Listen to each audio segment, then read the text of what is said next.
My husband traveled for work every other week for 6 years.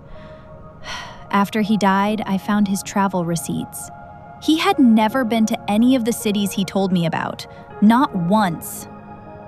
My name is Ellen Marsh, and I want to tell you about the 3 months I spent dismantling the life I thought I had, and what I found underneath it. David and I had been married for 9 years. He was a risk consultant, or that's what he told me.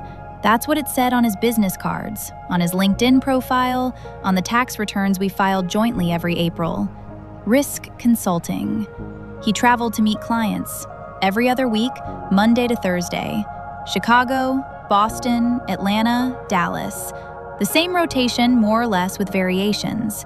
He came home on Thursdays, always tired, always glad to be back, always the same man who had left on Monday, a little quieter after a long week, but present, warm, hours.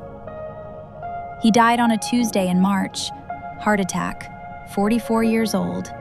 No warning, no history, nothing that had suggested this was coming. I was 41. We had 2 daughters, 9 and 6. I spent the first month just surviving it. The second month, I started dealing with the estate, the paperwork, the accounts, the subscriptions to cancel and the utilities to transfer, and the 1,000 administrative details that accumulate around a life. Grief and logistics, running in parallel, which is its own particular cruelty. It was during the estate work that I found the receipts. David had kept paper records, an old habit, he always said, from years before everything moved to the cloud. He had a filing cabinet in his home office, locked, which I had always respected without thinking much about it. Professional documents, client files, things I didn't need to know. After he died, I had the cabinet opened by a locksmith. Inside were 6 years of organized folders, quarterly, labeled, neat, the way David did everything. I started with the most recent year and worked backward. The receipts were there: hotels, restaurants, parking, transport, everything you'd expect from someone who traveled professionally. I was cross-referencing them against the estate accounts, looking for anything the accountant would need. That's when I noticed the cities. The hotel in the first folder was in a city called Millhaven. I had never heard of it. I checked. It was a mid-sized city about 3 hours from where we lived. Not Chicago, not Boston, not any city David had ever mentioned. I told myself it was a one-off, an extra trip he hadn't mentioned. I kept going. The next folder, different city, not on the list. The one after that, same. I sat on the floor of his office for a long time, folders spread around me, and I went through every receipt in that cabinet. 6 years of travel, dozens of trips. Not one of them matched a city he had told me about, not one. I put the folders back carefully, exactly as I had found them, closed the cabinet, walked to the kitchen and made coffee I didn't drink. And then I started at the beginning. I am not an investigator. I am a high school English teacher. But I am also someone who spent 20 years teaching students how to read carefully, how to look at what a text actually says versus what you assumed it said, how to follow evidence, how to sit with discomfort long enough to find the truth underneath it. I applied those skills to my husband's life. The first thing I did was simple. I took one of the hotel names from the receipts and searched it.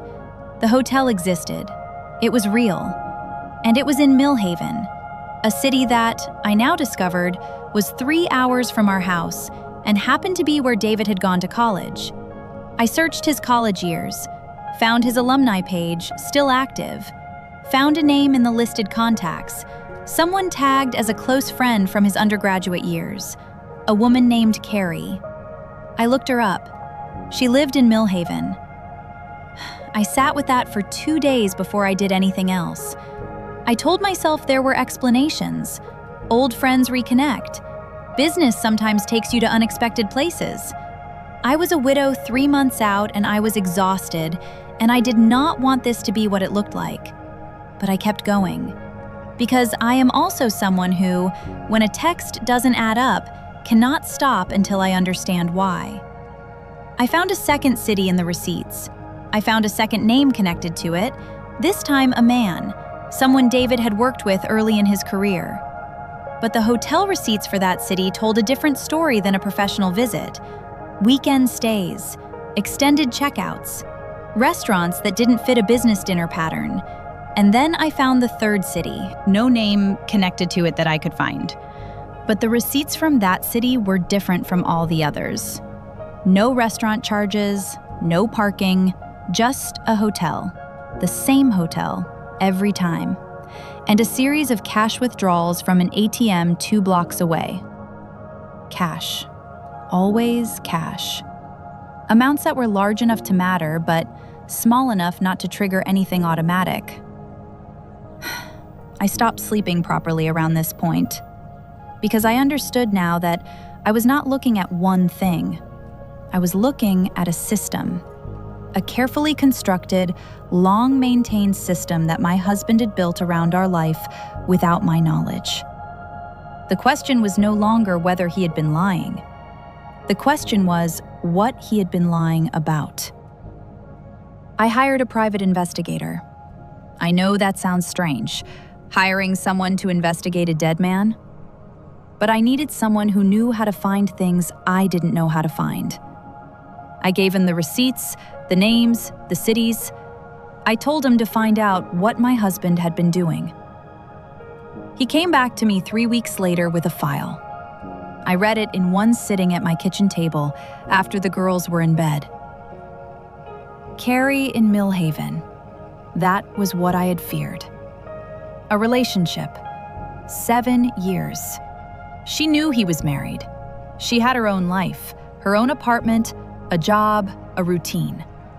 David fit into it every other week, the way a piece fits into a puzzle that was designed to hold it. She had not known about the other cities. The second city, that was work, but not the work he had told me about. David had not been a risk consultant in any conventional sense. He had been a contractor for a private security firm. The kind of work that doesn't go on LinkedIn. The kind of client meetings that don't have agendas. I still don't know the full shape of what he did, and I have been advised by an attorney not to pursue it further. What I know is that it was real work, well compensated, and entirely hidden from me. The third city, the cash withdrawals, the same hotel. The investigator could not fully explain. He had a theory. I have a theory. Neither of us can prove it, and I have made a decision not to try. Some rooms you open. Some you leave closed. I sat at that kitchen table for a long time after I finished reading. I thought about the man who would come home every Thursday. Tired, glad to be back. Warm, present with our daughters, in a way I had never doubted, and still don't doubt. That part was real. I have decided it was real, not because I'm naive, but because I was there for 9 years, and I know what I saw. He was also someone else, multiple someone else's, maybe. A man who had built a life that contained our life, the way a set of nested boxes contains each other. Each one real, each one complete, none of them aware of the others. I called Carrie. I don't know why exactly. The investigator advised against it. My sister advised against it. I called her anyway. She answered on the second ring. I told her who I was. She was quiet for a long time. Then she said, "I wondered if you'd call." We talked for an hour. She cried. I didn't. I had run out of tears by then. Or maybe I was storing them for later. She told me things about him I hadn't known. I told her things she hadn't known. We were two people comparing notes on a man we had both loved and neither of us had fully known. At the end of the call, she said, "I'm sorry. I know that doesn't help, but I'm sorry." I said, "I know." We haven't spoken since. Here is what I want to tell you about grief that nobody tells you. It doesn't come in one shape.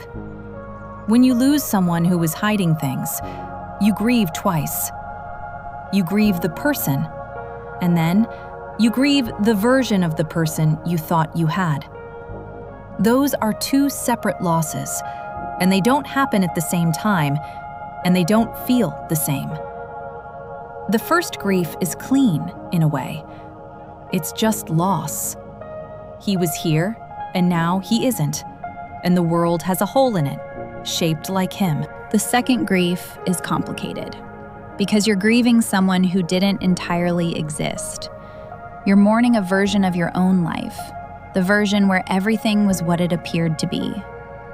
And that grief has anger in it, and confusion, and something that isn't quite betrayal because the person you'd confront is gone, and something that isn't quite forgiveness because you're not sure yet what you're forgiving or whether you need to. I'm still in that second grief. I think I will be for a while. But here is what I have decided. My daughters knew their father, the man who came home on Thursdays, the man who read to them at night and made terrible pancakes on Sunday mornings and showed up to every school play in the front row with his phone out to record it. That man was real. His love for them was real. I will not take that from them. What I have decided about the rest, about the cities and the names and the things I found in that filing cabinet, is that it belongs to me. Not to them. Not yet. Maybe not ever. They are 9 and 6. They lost their father. That is enough to carry. As for me, I went back to teaching in September. My students are reading The Great Gatsby this term. There is a line in that book that I have taught for 15 years, and that means something different to me now than it ever did before. It goes like this. So we beat on, boats against the current, borne back ceaselessly into the past. I used to teach that line as a warning. Don't live in the past. Don't chase something that's already gone. Now I think it's something else. I think it's just true. We carry what we carry. The past doesn't let go because we want it to. We move forward and we bring it with us.